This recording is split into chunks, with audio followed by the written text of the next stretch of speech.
Hello everyone, let's do a quick Geo-Rant today, number 165. It's about 1209 CDT out. It's like 80 degrees Fahrenheit out. And today I'm going to talk a little bit about analogies and how they're used in science. I'm not going to go into the breadth of what an analogy is, but basically, you know, it's not a direct equivalence. A lot of people think it is, and they try to sit there and tell people they're giving a false analogy, but they're really not, because they're flawed by nature. They're also supposed to be limited in scope, you know, supposed to address a specific part of something. They're not supposed to be broad, sweeping generalizations and be extrapolated even further. They aren't evidence of anything, like some people use them as, or anything like that. But that's not what I want to talk about. I've talked about all that stuff before. Today I'm going to talk about their use in science, because somebody actually asked this to me, and I need to say something. The answer is you're really never going to see them in a paper. Why not? Well, because they're flawed by nature.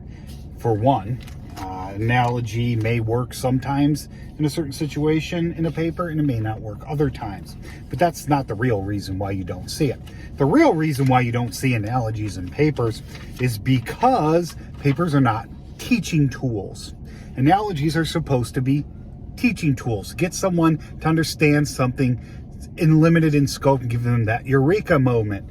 Papers assume that the reader already has a background in what's being said. And that's part of the reason why so many laymen trying to figure stuff out don't read papers. I don't think it's honestly something that, like, they're anti-papers necessarily. It's just that they start reading them, they read the text, they don't have the background or the education in that specific thing to sit there and understand what's being written. And that's not their point. I mean, you know, I'm one of those people that writes like 20-page professional papers, but most papers, if you notice, you know, they're very focused, and they're 4 to 10 papers in that range. Usually anything that gets past 20 starts to become thesis level.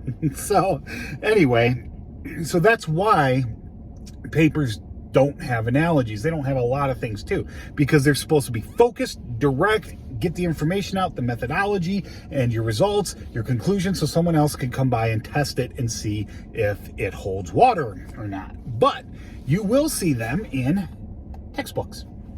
Because why? Textbooks are teaching tools. And this is structural geology, and this is a very popular pizza analogy, and pepperoni sliding upon it to demonstrate for you what is it, the kinematic model of translocation and rotation of pepperoni. And that's a bunch of word salad if you don't know what it means, but this analogy explains it to you.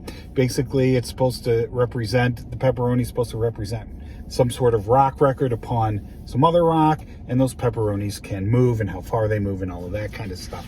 That's basically the deformation of that. And plus, pizzas can be folded and stuff like that, you know, stuff like this. See, you can bend, you can bend solid objects. It happens.